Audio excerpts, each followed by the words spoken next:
Meanwhile, to a Fox News alert, Israel is signaling plans for a broader offensive in Gaza. It's going on right now after launching a wave of airstrikes on Hamas targets overnight. This marks an end to the fragile ceasefire as the terror group refuses to release the remaining hostages, any alive, including American Eden Alexander of New Jersey. The IDF saying it hit dozens of targets, going after Hamas targets like officials, leadership, and infrastructure. Israel's defense minister stating, quote, "This decision comes after Hamas repeatedly refused to release our hostages and rejected all proposals presented by U.S. President's envoy, Steve Witkoff, as well as the mediators." We spoke to a former IDF spokesperson earlier. What Israel did last night is a preemptive strike, which serves two purposes. One, to signal to Hamas that, as you said very correctly, we are done waiting for you to release our hostages. And if you don't release hostages, there's a price to pay in blood. And two, to prevent Hamas from launching additional attacks against Israel. So Israel says it will continue this offensive as long as necessary. Let's bring in Fox News senior correspondent Benjamin Hall. Benjamin, thanks so much for joining us this morning. This was always going to be where we would end.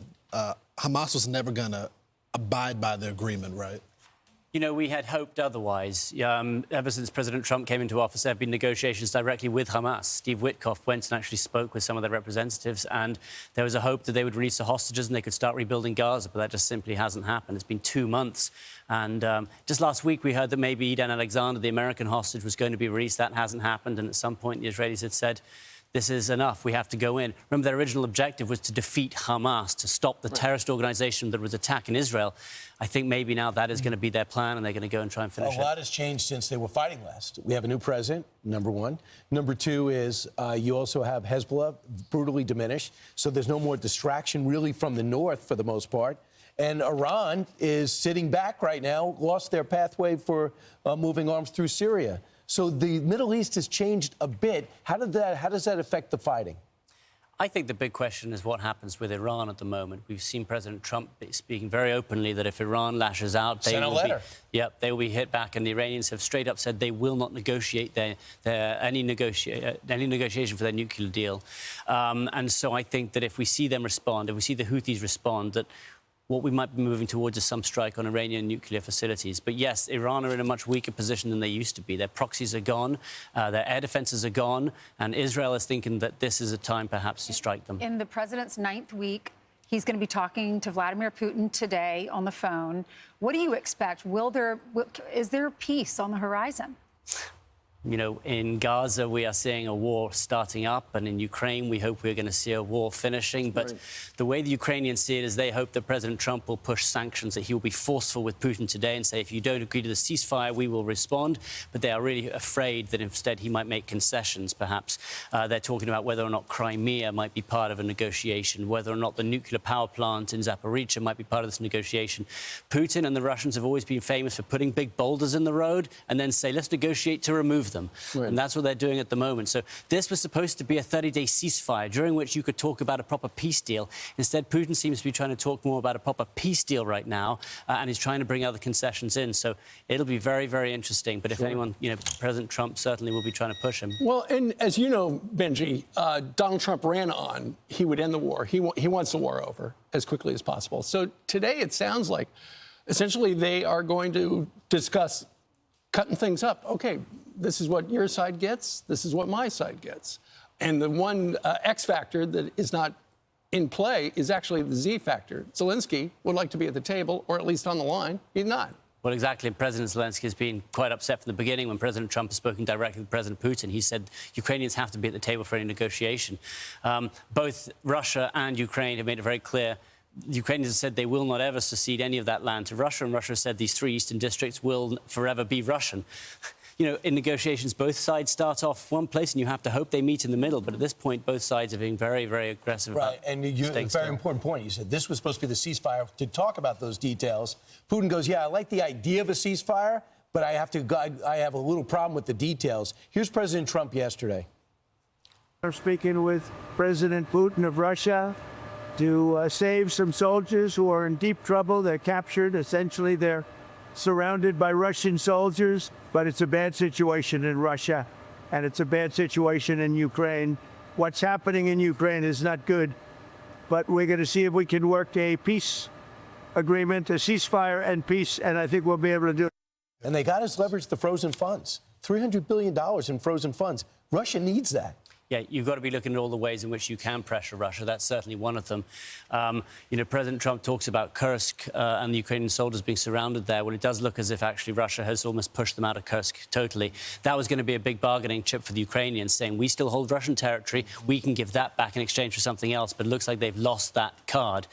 So the Ukrainians have even less to work with at this point. So, Benjamin, I guess it's a two-part question. Is it necessary for Zelensky and Putin to be in the same room together with the president? Or can they get this ceasefire and negotiation for peace working separately? I mean, at some point, both sides have to sit down together. That's certain. But you will have mediators in the middle. And I think that's what President Trump and certainly Steve Witkoff are working at, is being in the middle.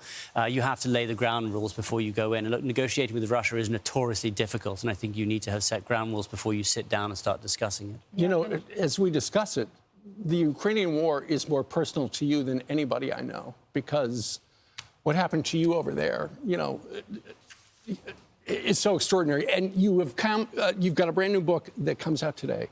The first one was called Saved. The brand new one is called Resolute. Tell us about how you are several years after what happened to you and how you square it all every time you get up. It's funny, here we are talking about all these wars going on at the moment, and what this book is about, it's about rebuilding from war. It's about, you know, repairing the damages of war. And I'm a firm believer that no matter how bad things get, you can always rebuild them. And that's where we all have to be looking. And look, I write in this book about some pretty difficult moments, but I talk in each time about how I found the strength to get through them. You know, every time you are knocked down, you have to pick yourself back up again. And so you ask how I'm doing today, and I've never been doing better. I honestly feel now that there's the challenge you can't throw my way, that I won't find a way around. I think that we have to learn to adapt. We have to trust in our resilience. And look, I talk in this book actually about with one of the hostages who was taken by Hamas, and I talk about how horrible that was. And I'm talking about how she is rebuilding. I talk to some Ukrainians as well, and I talk to many American veterans as well. So it's my story, but it's a story of many other people too, and the dangers or the bad things that they have gone through, but how we can come together, how we can build back stronger than we ever were. And I think that's something we've all got to keep in mind. What about when you went back to speak to Zelensky, now that you were able to walk again and go back and see them? Was that part of the healing process? Absolutely. You know, I'm a firm believer, and I write again in this book, that, you know, you must look any pain straight in the eye. And I knew that I wasn't going to hide from what happened. I wanted to go back to where it happened. I wanted to show that I wasn't going to be slowed down. And I also wanted to say that the Russians attempted to stop journalism and silence journalism that day, but we weren't going to stop reporting, that you can't silence us. And so going back to Ukraine was a big moment for me. President Zelensky, fascinating to interview him as well. And, of course, we've seen... What was it like for him knowing that you sacrificed so much while reporting in his country? I think he understands the importance of media, of course, and I think he understands the work we were doing. But, like, even back then, he was certainly very insistent on exactly where Ukraine would go, and that there should be very little concessions at that point with Russia. That's what's so interesting now, is how do you reach from one point where you say no concessions to finally agreeing, if we want this war to end, we've got to make some concessions. You lost half of a leg, a foot, one of your eyes. You damaged your hand, and your hearing, and one of your ears is damaged. When you went back, what was that like? Was it pretty emotional? And when you came home, you had these precious little girls at home, and then you announced last year that you had another baby. That's so right. Life has changed dramatically for you. But what was it like when you went back? Well, you know, when I was evacuated, we took this train ride out. It was 10 hours, and I had no pain meds, and it was right about in the brook. It was brutal. I mean, that was where I became a new person. The train ride I took back into Ukraine was the same kind of train, and I lay down in the same place, in the same cabin, and I wanted to relive it. And I keep trying to relive that because I think that, again, it's important to do so.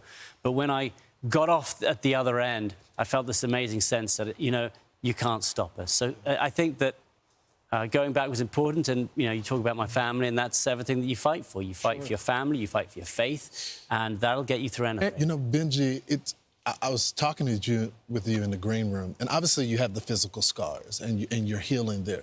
But you don't look like what you went through. You don't look like you went through hell. What do you credit for getting you through that? Because there's a lot of people that would be near death and just be done. They wouldn't be a journalist anymore. They wouldn't go back to a war zone. But you're happy to be a journalist. You're happy about life. You're happy to be with your family. You got to keep giving yourself goals. You know, I think the people who really falter are the ones who don't do that. From the minute I was injured, I was saying, I've got to keep moving, I've got to keep working, I want to get back again. So that was a key part of it. But I just think that it's important to do these things in life, and that's the thing that drove me. And like, I write about all this in the book, and you know, I hope that that'll help other people get through it. Look, I say that community and my teams and doctors got me through it, and I always say that it's about coming from a great, strong background. But I think now that it's 80% other people, but it's 20% you. You know, like everyone else can put you together, everyone else can show you what to do, but you got to take that step. And so the book is looking about what resilience is. Is it in us naturally? Are we all born with it, or can we develop it and grow it? What about the fact that Russia did this to you? Is it hard not to be bitter towards them? They aimed at your car? I'm an incredibly lucky person. I feel very little. I've never felt anger in my life. And I don't think about who pulled the trigger. I don't think about who fired at me. Wow. And I think that anger is something that can drag you down as well. And if I was here as an angry person, that would really affect me. I don't think that way. I think about me recovering. I think about my family getting through it. It's not about who did it necessarily. It's about how I can find the best way through it. I was just going to say, you mentioned a moment ago faith, and you did a great interview for us on Ash Wednesday with Mark Wahlberg. We're in Paris. Oh, so amazing. Where you were That was talking the about best the first day of Lent and just your faith. And that was so inspiring. That was one of the best interviews we've had on this program. Well, you know, when I was lying on the ground in Ukraine, I thought of my family first, and then right after that, I spoke to God. And, you know, they say there's no atheist in a foxhole. And where do you go when everything else is taken away? Right. God, please get me home. And look, I was raised a Catholic, and through my 20s, up to my 20s, that defined who I was in many decisions. But I kind of drifted away as I was covering conflict, and I didn't think much about my religion. Well, this brings you back to it. So again, if you're looking at things that have grown and developed, you know, this is something that's brought it back. And I end up by saying that, look, I was injured very badly, but everyone goes through something traumatic. Everyone goes through something dangerous. And whether it is financial or anxiety or family relations, I really now believe that you can use the same methods to get through them, that you can find the same level of strength to get through them. And that's what I hope this book does. I hope it encourages people, no matter what they're feeling, to try and pick themselves up, enjoy life, fight for what is good, stop what is bad, and do it together. Well, one last question. How can we pray for you as a community? I always say that I no longer pray for myself, I pray for the other people who are healing. I'm back, I'm up again, you know, but there are many people around the world, in America, who are not doing so well. You look at the floods, you look at the hurricanes, you know, I've been telling some of those stories. I write about Kentucky in this book as well. You know, you've got to be talking and praying for the people who need it right now. I'm very lucky. I've come through the other side. So your prayers must be for those who need it. Well, I'll tell you what, go out and get his book. It's today. So if you pre-order, it's going to arrive today, and go get it online or in person. Pick it out. It's on Fox Books. It's called Resolute. And you can get it right off our website, too. And you certainly are. Benjamin, thank you very much. Thanks very much. I'll talk to you on radio. I'm Steve Ducey. I'm Brian Kilmeade. And I'm Ainsley Earhart. And click here to subscribe to the Fox News YouTube page to catch our hottest interviews and most compelling analysis.